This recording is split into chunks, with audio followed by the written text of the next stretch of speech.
Hello, today we're walking down sunny Sarah Tower. Thank you for having me.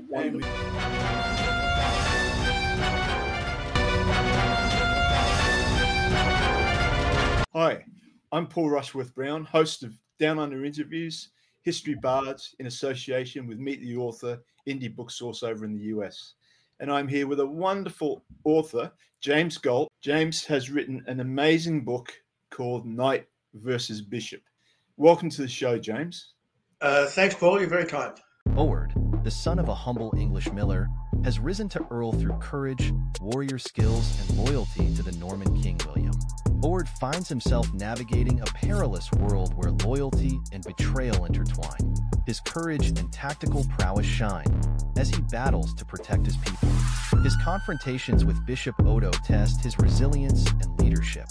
Amidst it all, his secret love affair adds a personal determination, highlighting the sacrifices he must make. In a final, desperate siege, Owerd fights for his legacy, his unyielding spirit defining his struggle for survival, honor, and love.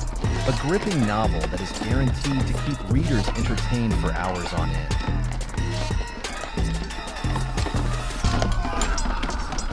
I've heard about these flaws. We're not talking about me. We're talking about Owerd. Honour and integrity win out in the end is the idea. Set in England in the 11th century, just before the Norman invasion, when he's a young chap, and he goes through what often would happen in a family where the eldest son takes the business of his father, which is a miller, and he gets to either choose a plough, the church, or a warrior. As it transpires, he goes the church route, so becomes a novice monk for a while. And that's really what sets him on the road to success in the world, because it's pretty obvious that his talents are more in the soldiering line. So he becomes a soldier.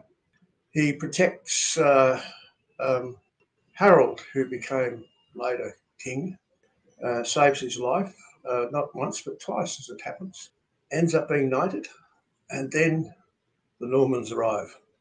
But he actually started off as a miller's son, didn't he? Yes, his father was a miller, but he was the youngest son, so he couldn't really take on the business. A miller, could only support one person, really, or a small family anyway. Step into the rugged world of Plymouth, 1620, where Sarah, a courageous woman, embarks on an unforgiving journey in the New World. Amidst the treacherous unknown, she faces starvation, death, and the harsh realities of early colonial life. On the wings of the red-tailed hawk, masterfully weaves historical authenticity with an inspiring tale of resilience, as Sarah discovers her inner strength to survive against overwhelming odds. This award-winning novel, lauded for its evocative writing and powerful portrayal of women's triumphs in history, is a must-read for lovers of gripping historical fiction. Join Sarah on her harrowing yet empowering journey and witness the indomitable spirit that defines the true pioneers of America. Wrenching story of Tabitha, a mother whose joy is shattered by unforeseen tragedy during the birth of her second child. Faced with the devastating consequences of medical errors, Tabitha must navigate life-altering decisions, balancing her job, her mother's deteriorating health, and the needs of her children. Amidst pain and trauma, Tabitha embarks on an inspiring journey of courage, love, and resilience to reclaim her happiness and heal what's broken inside.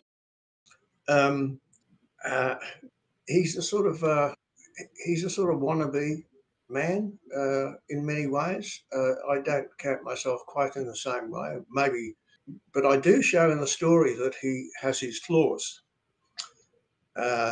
And of course, don't we all?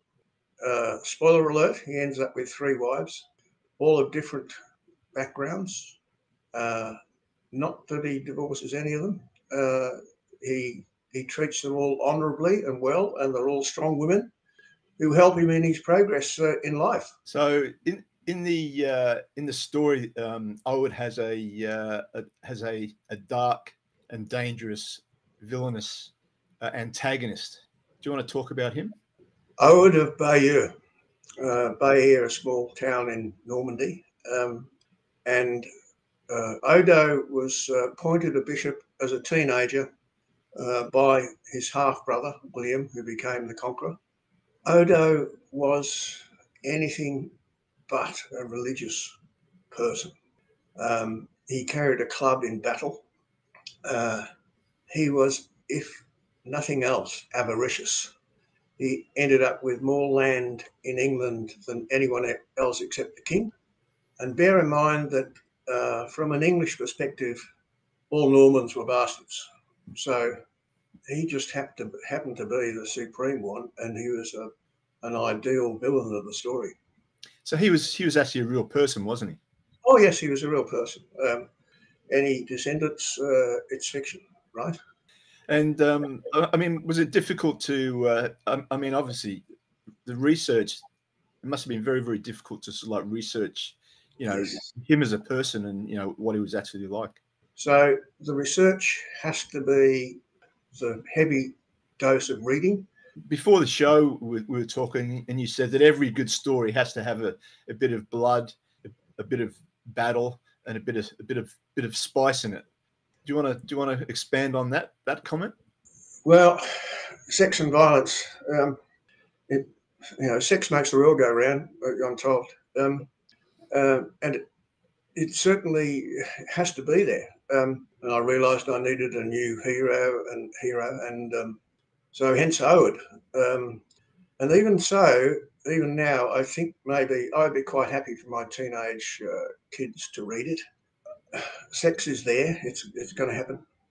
But I've been conservative in my exposure of it. Violence was an essential element of life in the 11th century. It was just everywhere, and it's pretty boring to read if you don't have any. So again, I've been less descriptive as some authors who like to see heads rolling off every second page. So it's there, but it's not in your face.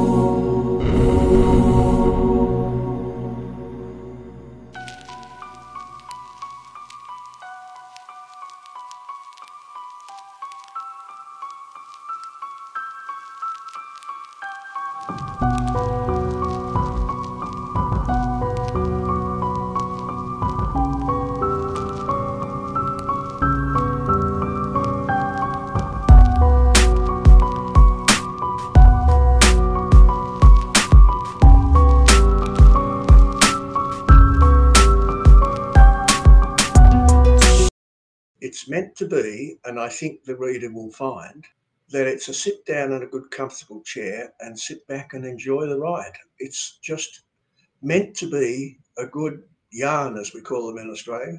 I must admit that a lot of historical fiction readers are academics and pernickety about their detail. So I've been very conscious of that. So when Owerd does become an earl and he has his acres of land and all that type of thing, I mean, coming from his background, how did he learn to deal with all the issues that come up with regard to these people that live on his land and have to pay rent to him and all that type of thing? The first scene of the latest book, which is the Knight versus Bishop, is him riding home with his earldom and his earldom scrolls in his saddlebags, and not knowing what to do. So he's just got to get on with it. And I think he's a man that I try and portray as without arrogance. Being an ex-Navy captain, what sort of things or experiences generally did you take from obviously your career over a period of 20 years. You can't be risk averse. I mean, the whole purpose is to go into harm's way and in all sorts of different ways. So you're always worried about what's coming up. So I've tried to put that into my writing, but being careful not to become too predictable. In the volatile province of Britannia, AD 59, Venator, Roman equestrian one, follows Decimus, a seasoned centurion, and Luciana, a fierce Celtic princess, as they navigate a deadly conflict that ignites their mutual attraction. Bound by their passion for horsemanship but divided by loyalty, they must confront a growing unrest led by mysterious druids and power-hungry factions. Amidst the chaos of mounting casualties and political intrigue, Decimus and Luciana grapple with their volatile relationship and the relentless quest for control over Britannia's future.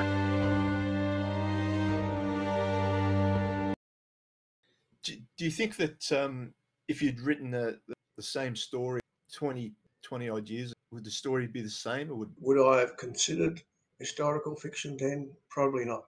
I had an entirely different mindset. Okay, James. Well, look, it's been an absolute pleasure having you on the show, and I wish you the very, very best of luck with Knight versus Bishop, and I look forward to reading it and to catching up with you again soon. Just make sure you buy it, Paul, as everybody else should. I'll buy it. I'll buy it. Don't worry. That's my job, to support you guys.